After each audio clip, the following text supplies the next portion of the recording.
Gravitation का पिछले साल का एक बढ़िया क्वेश्चन है बच्चों, चलिए देखते हैं क्या था। क्वेश्चन में यह है कि कह रखा है कि आपका अर्थ जो है उसका मास हमने m ले रखा है, रेडियस r लिया है। जिस प्लेनेट की हम बात करने वाले हैं उस प्लेनेट का मास यहां पे हमने m' माना है और जो उन्होंने दिया है जो मास है वो अर्थ के मास का 1/10 यानी m/10 है। और जो रेडियस है इस प्लेनेट का जिसको हमने r' यहां पे लिया है वो अर्थ के रेडियस जिसको हमने यहां पे r मान लिया है उसका हाफ r/2 है। तो ये कंडीशन है। तो इन्होंने पूछा क्या है कि इस प्लेनेट पे जो एक्सेलरेशन ड्यू टू ग्रेविटी मतलब जो g होगा तो उसको हम g' लिखेंगे, g' क्या है ये आपको निकालना है। सिंपल सा क्वेश्चन है, इसमें कोई भी ट्रिक नहीं है। तो हम पहले जाने कि g होता क्या है। तो g जो होता है उसका फॉर्मूला होता है capital G into mass upon radius का स्क्वायर।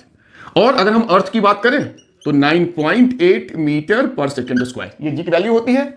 अब इस मास और इस रेडियस के अकॉर्डिंग इस प्लैनेट का g क्या होगा वो हमें फाइंड आउट करना है इससे कंपैरिजन करके। तो हम लिखेंगे यहां पे g' इक्वल्स टू g उस प्लैनेट का मास यानी m' अपॉन r' का स्क्वायर। तो r' तो बच्चों हमारा क्या है r/2 है इसका स्क्वायर।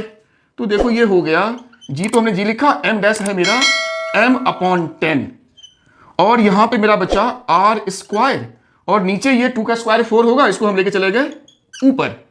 तो फाइनली इसको हम लिख सकते हैं gm/r² इंटू 4/10।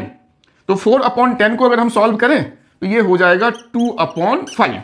अब गौर से देखो तो ये gm/r² तो यही वाला वैल्यू है। तो हम यहां पे लिखेंगे 9.8 इंटू 2/5 और जब आप इसको सॉल्व करेंगे बच्चों तो ये आपका 3.92 के अराउंड आपका ये आंसर आ जाएगा।